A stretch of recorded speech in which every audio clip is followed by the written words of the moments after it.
Hello, everybody. Welcome to our very special program today. My name is Olivia Mattis, and I'm president of the Sousa Mendes Foundation. And I'm delighted that you're giving us part of your Sunday for this very, very special program today on the power of music. So this event today is one in a series of programs we're running every Sunday to give people beautiful stories of hope during this period when we are stuck at home. So today's event is a little bit different from the ones we have been doing. This is going to be a film that we're going to watch together, followed directly by a musical performance. The film we're going to see is called The Lady in Number 6, and it won the Academy Award in 2014 for Best Short Documentary Film. It tells the story of Alice Hertz Sommer, who was a concert pianist, and at age 110, she was the oldest Holocaust survivor at the end of her life. This film was made 1 year before that, so she was 109 when this film was made, and she really is an inspirational figure. And I certainly derived a lot from meeting her in the film, her and two of her close friends who are also Holocaust survivors. And the three of them explain the value, the power that music had to take them out of the worst experience that anyone can live through. And I think that we have some lessons to learn from Alice on how music today can serve the same function of taking us out of the here and now and to a more beautiful place. So I would like to introduce you to my dear friend, Neely Bruce, who is a composer and a pianist, and he's the John Spencer Camp Professor of Music at Wesleyan University. So Professor Bruce, why don't you say a few words? Thank you, Olivia. It's a great honor to be here. This presentation is part of the 80th anniversary celebrations of the granting of thousands and thousands of visas by Aristides to Sousa Mendes. And we'll talk more about that after the film. Alice Sommer is a tremendous inspiration. I think you're in for a treat. Some of you may have seen this film before. I've seen it several times now, and it bears repeating. There's a great deal to be learned from her, as Olivia said. Now I'd like to introduce you to the opera singer and bass performer, Stefan Kirschgraber. Stefan, why don't you greet our audience? Hello, everyone. Greetings from Midtown Manhattan West on a beautiful Sunday afternoon. I'm so happy you joined us here for what I think will be an enlightening, inspiring, and heartwarming afternoon. Thank you very much, Stefan. So now let me introduce you to Cantor Arianne Brown, who is the cantor at a very large and important synagogue in the Washington, D.C. area called Adas Israel. Cantor Brown, why don't you say some words? Good afternoon, everyone. I'm so glad to join you today in watching this film and then in sharing some dramatic and meaningful music with you afterward.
Hello again. This is Neely Bruce, composer, performer. I'm tremendously moved by this video. And I love the beautiful phrase that the composer, Luc Saint-Pierre, has composed. It evokes a bit of Bach. It evokes a bit of an old lady practicing the piano. And I just like to pick up on it and play a little bit and remind myself of all the beautiful music that's mentioned in this film. Alice herself mentions so many composers. She mentions Bach first and foremost, but she also mentions Beethoven and the great power of Beethoven. She mentions Chopin, Brahms. We hear about Mahler, who was a personal friend. The power of music is everywhere throughout this really remarkable video of this remarkable person. And to see this woman at the age of 109 practicing Bach inventions in her London apartment that's what gets her through. That's just what has gotten her through enormous sadness, enormous stressful situations, really very evil situations that would have defeated and destroyed a lesser person. But it's music. She doesn't give the credit to herself. She gives the credit to the power of music. So that's what we're here to celebrate today. And picking up on the emphasis in the film on Bach, I would like to play a fugue by Bach. One of the things that the Luc Saint-Pierre tune reminds me of is actually the opening of the Well-Tempered Clavier of Bach, which is a piece that everyone knows.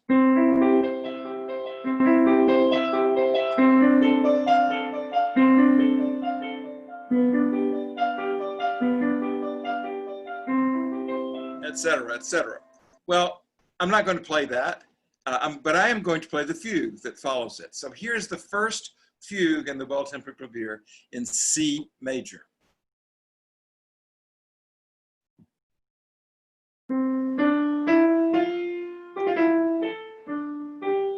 I knew I was going to do this. I forgot to put on my reading glasses. And I even had them right here so I wouldn't forget. But that's the power of music in this film. I forgot to put on my reading glasses, but I will play better with these on.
Olivia has told me that her parents are actually in the audience today, and I would like to give a shout out to Olivia's parents, Naomi and Dan Mattis in Salt Lake City.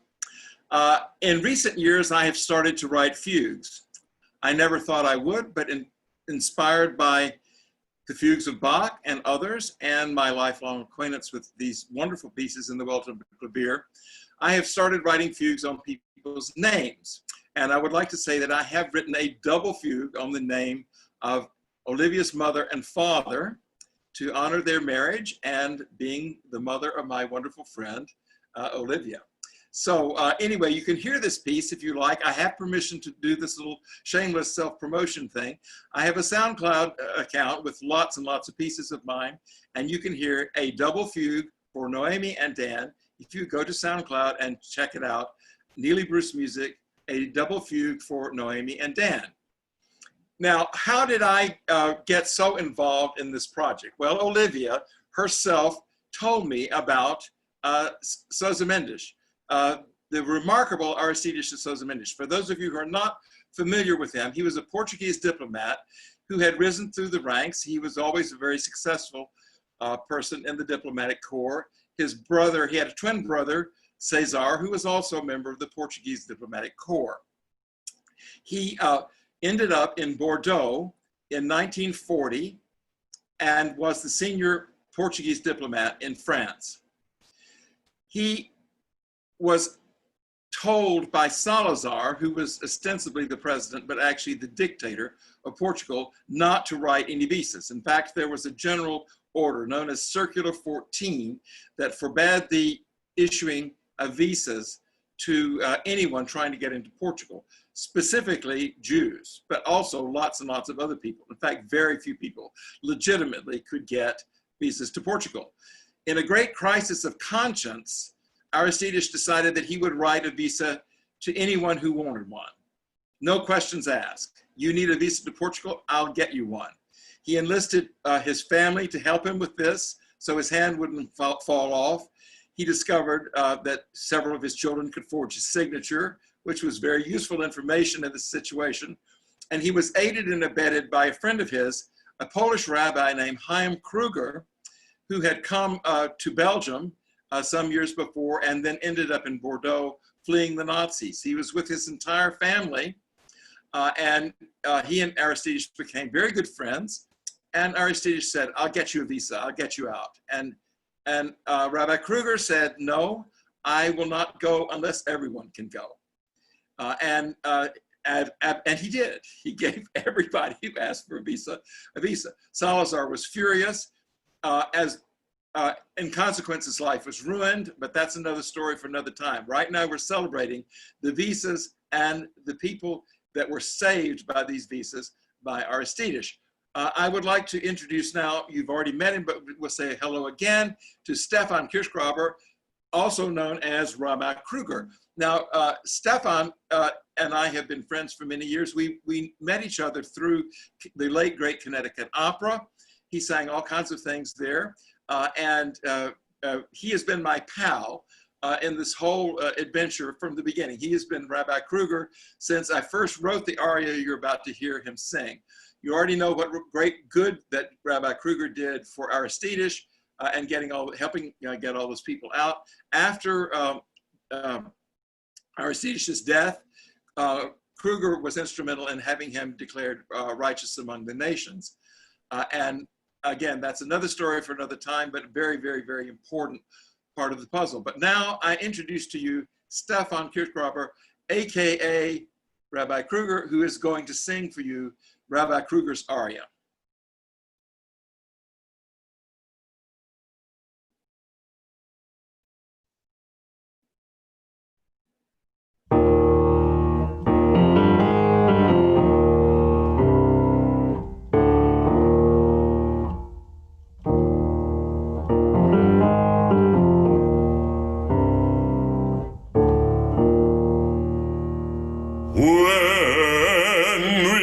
To Bordeaux, we will be safe.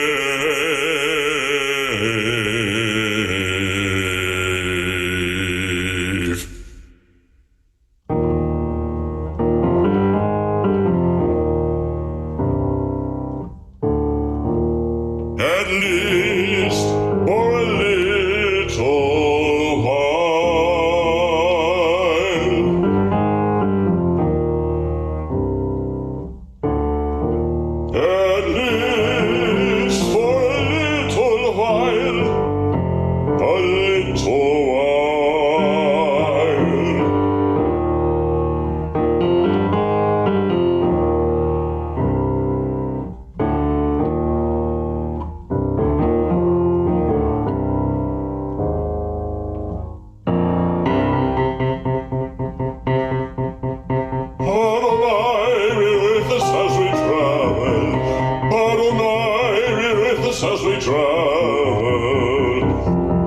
seen dreadful things done by Nazi troops. I have seen dreadful things done by Nazi troops. But what they are planning is far, far worse. What they are planning is far, far worse. Extermination, extermination of the chosen people. Extermination, how foolish they are. How foolish they are. Adonai, do not abandon us. Adonai, do not abandon us. You have promised that we will be as grains of sand, as stars in the sky. We cannot be annihilated. We cannot be annihilated. We cannot be annihilated. For thousands can suffer, thousands can die. Perhaps more, perhaps tens of thousands, perhaps hundreds of thousands, even millions, perhaps,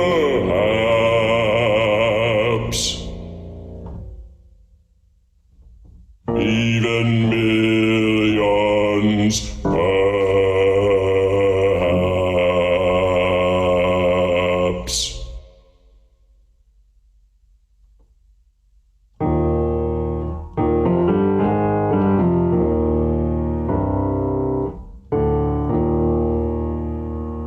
When we get to Porto, we will be safe.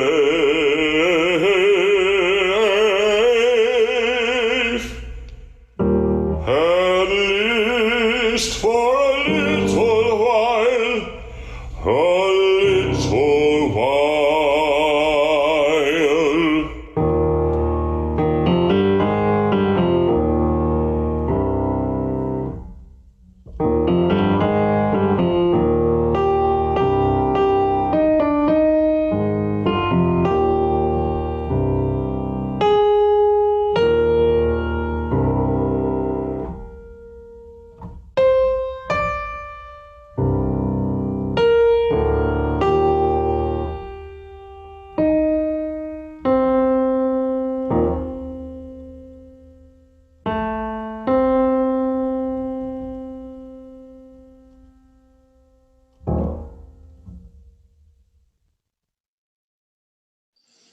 Thank you, Stefan. I think I should have said that I wrote that music. I'm not sure I did. But anyway, this is the introduction of Rabbi Kruger in my oratorio, Circular 14. This oratorio was written at the suggestion of Olivia Mattis. It has been performed in substantial excerpts at Congregation Adas Israel in Washington, D.C., which is how I became acquainted with remarkable work of Cantor Arianne, and we will return to her in a moment. We'll hear from her singing. But Stefan, you have been Rabbi Kruger in that performance and also the premiere of the piece in Los Angeles 2 years later. How do you feel about this character revisiting Rabbi Kruger after, well, now 5 years or so you've been involved with this man? I'm so taken with Rabbi Kruger's humanity and with his possibility of entertaining both doubt and certainty. There are terrible things that are going to happen beyond imagining, and yet the power of Hashem is so overwhelming and his promise so profound that finally we will be safe, at least for a little while. That's true. We will be safe for a little while. Rabbi Kruger has quite a lot to say later on in the oratorio. He has conversations with Aristides in which he says, you know, write them visas. And he has imaginary conversations that could never have taken place with Aristides' children and his second wife, Andre Sibial. But now we're going to hear from Aristides' first wife. Her name was Angelina. And Cantor Ari, you did the first performance of this aria, and now you're revisiting it later on. We can hear your thoughts later, but I want to set the stage for this aria.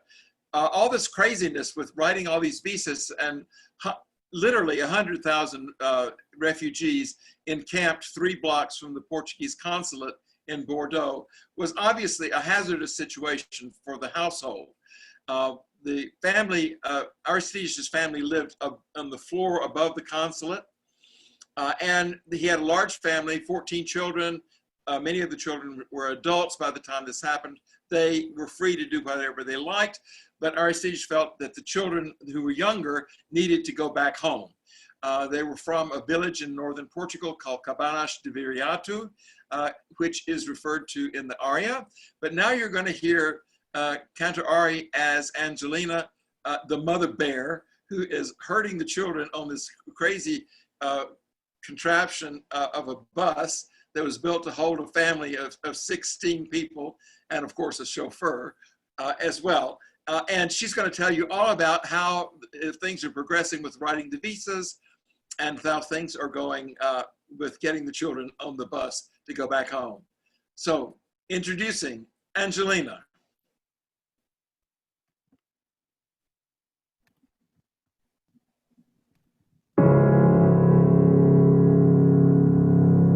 Aristides does nothing but write visas. He does not sleep. He eats at his desk. Pedro Nunu and some of the other children help him. His friend Kruger, the rabbi, helps him. I help him. Otherwise, his hand would be paralyzed.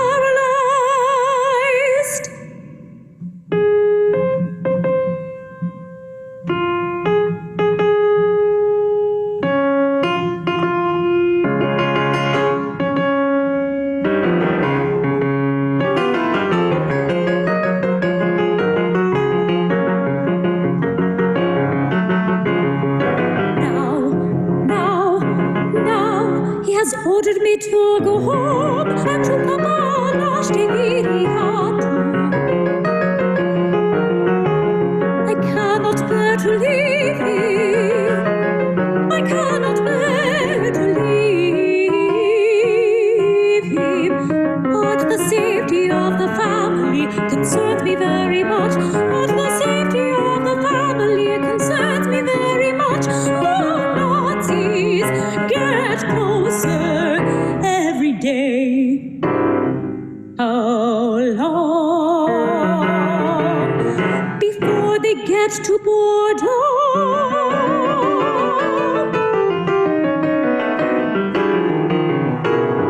That bus of ours is a strange contraption, but surely it is good for one more trip.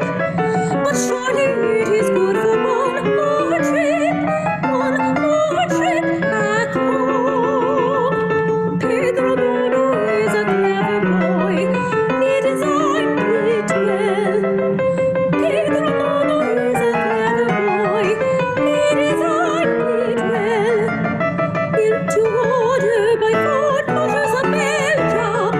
Built to order by Ford Motors of Belgium. Expensive. We call it l'Expresso dos Montes Cermeños.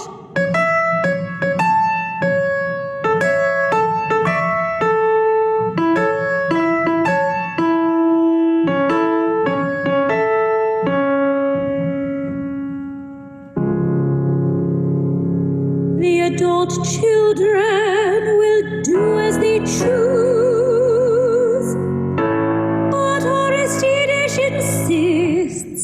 The younger ones go with me. Pack up, everyone, get on the bus. We are going to Kabanosh. The sooner the better.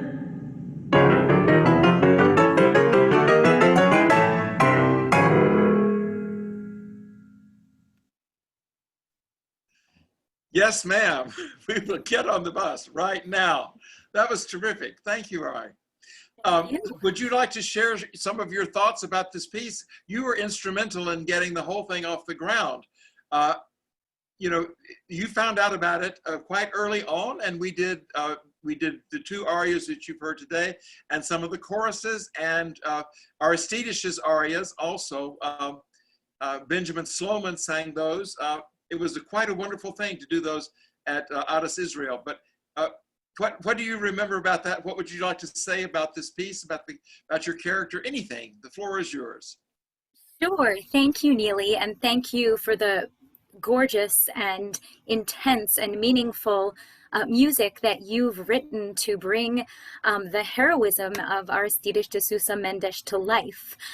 We have a program at Adas Israel called the Garden of the Righteous. The way that we commemorate Yom HaShoah, Holocaust Remembrance Day, each year is to choose one particular righteous hero, non-Jewish hero of that time who saved lives, and to tell the story of that person and to learn about that person and to honor that person or their relatives or their foundation or anything we can to honor their memory. So in 2015, I believe, when our honoree was Aristides de Sousa Mendes, I was looking for something programmatic to do that would relate to the story, and this oratorio was presented to me, and I thought, wait a moment, I don't really have the resources to put on this oratorio with full instrumentation and choir, double choir, if I'm correct. Something was double. Yeah. 2 choirs. It looked incredible. And it looked large. And I was so pleased to speak with Neely and to connect with him and to see how much love and energy he had poured into this composition. And we worked out a way to do the premiere of excerpts from this oratorio that included Neely at the piano, Stefan as Rabbi Kruger. I had the honor of singing Angelina's aria, other cast members, and some community and synagogue members in the choir. And it was a beautiful and meaningful experience for all of those who were there. Thank you so much for those memories. I would like to say just a little bit more about the performance history of the piece. The premiere with reduced instrumentation was done at American Jewish University in Los Angeles in 2016, and that was under the direction of Donald Brenniger. The singers were the Donald Brenniger singers and people who were associated with the Young Artist Workshop of LA Opera. And in 2018, the full orchestration was presented in Salt Lake City in the Mormon Tabernacle under the direction of Barlow Bradford, with resources from the University of Utah and the combined youth orchestras of the of the Salt Lake City region, which were directed by Barbara Scowcroft. So that was an enormous thing. There were hundreds and hundreds of performers and 2,000 people in the audience. That was very thrilling. We would like we're hoping to have a complete professional production of it sometime in the next few years, but COVID-19 has interfered and we'll see. Eventually it will happen, so stay tuned. You can find out from the foundation when the projected premiere of this piece with totally professional forces takes place.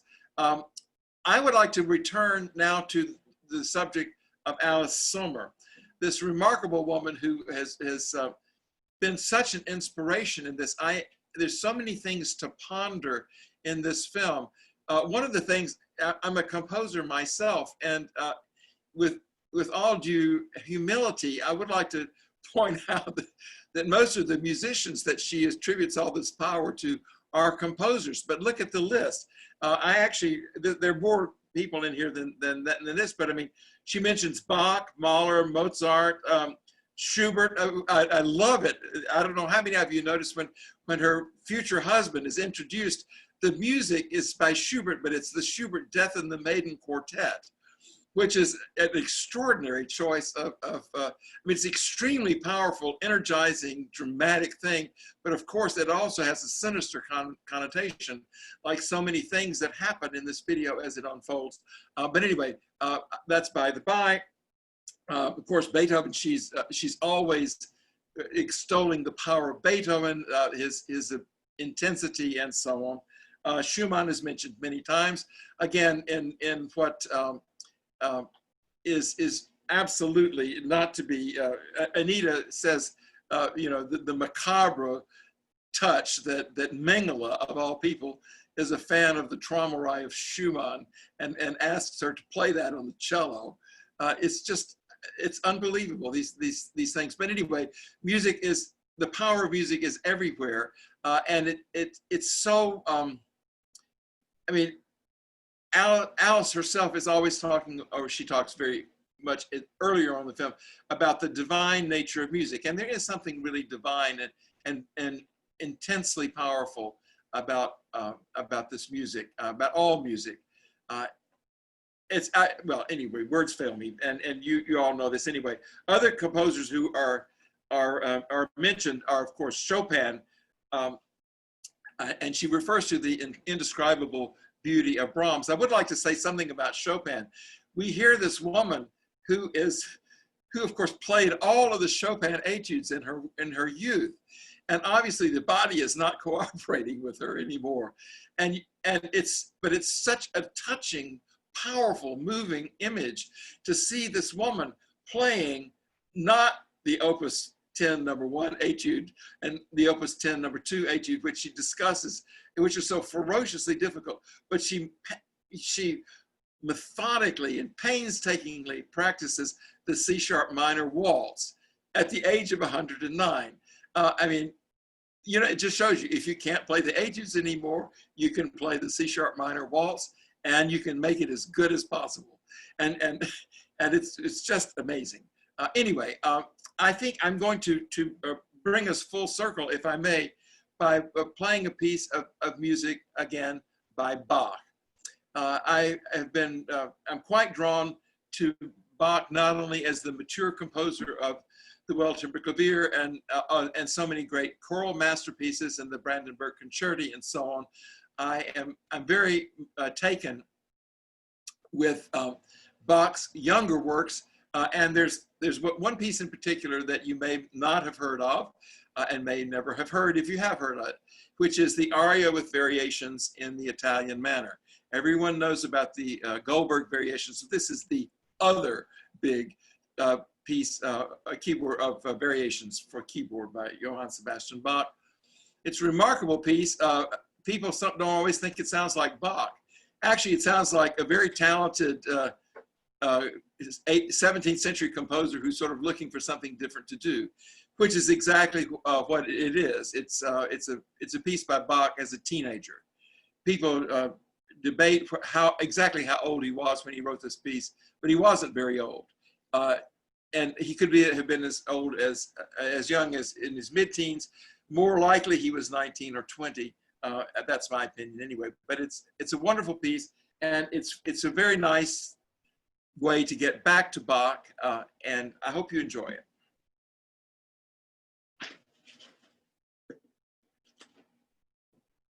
This is the last variation, and notice, reading glasses.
I would like to thank Cantor Ari. I would like to thank Stefan. I would like to thank Olivia. I would like to thank everyone at the foundation.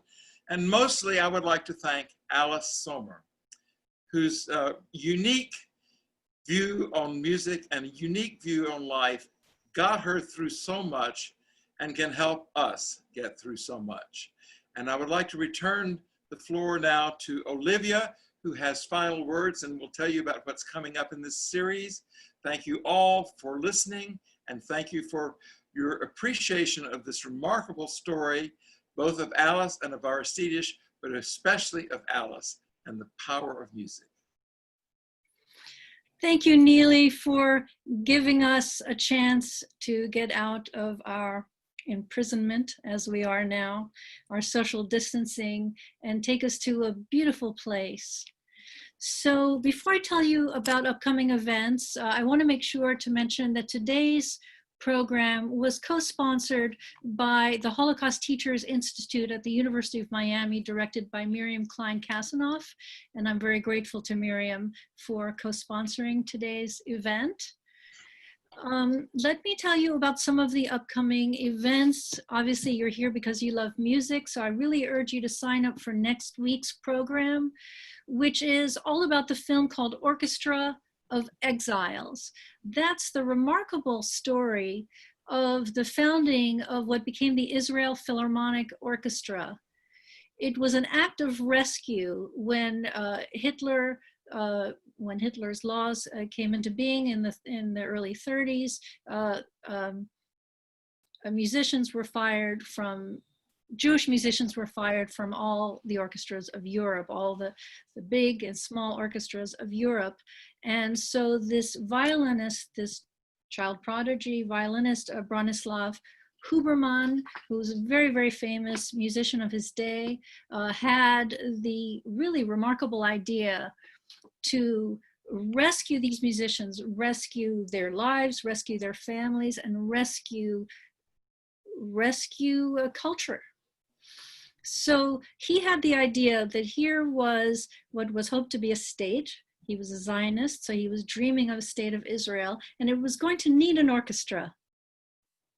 So Huberman did this very daring act of rescue to create this orchestra from these imperiled musicians. So that's a story you won't want to miss, and we're privileged to have the director of that film, Josh Aronson, who will be in dialogue with Dr. Mordecai Paldiel, who is our resident expert on all things rescue. He was the director of the Department for the Righteous at Yad Vashem for 25 years, and he serves now on the board of the Sousa Mendes Foundation.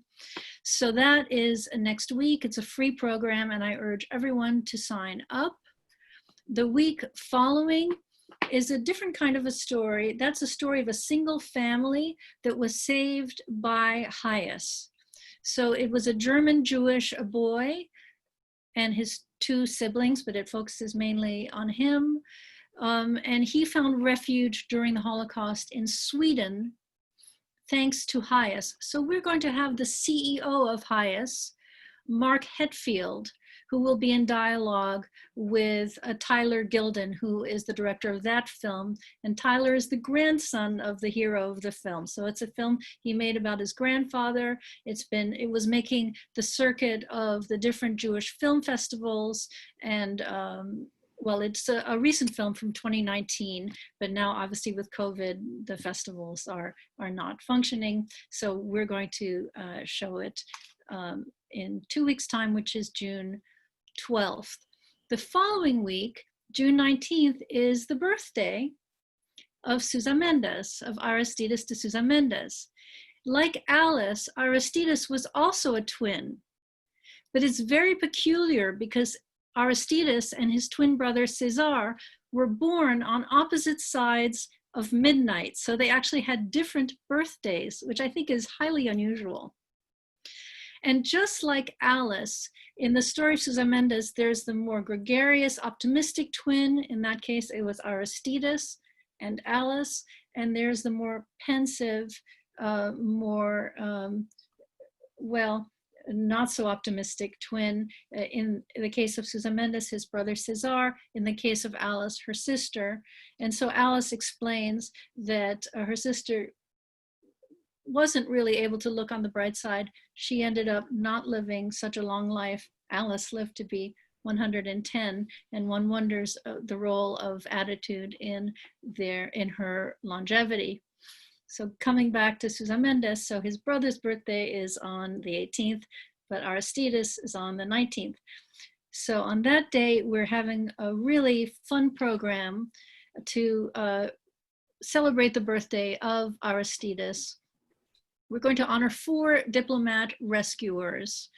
And the speakers for that event are Michael Berenbaum, who is really the world's leading authority on Holocaust history. He was the co-founder of the US Holocaust Museum, and he'll be in dialogue with Mordecai Paldiel to speak about 4 diplomat rescuers. So in addition to Susan Mendes, we're going to be speaking about the American Hiram Bingham, about the Swiss Karl Lutz, and about the German diplomat rescuer, Georg Duckwitz. 4 really remarkable stories.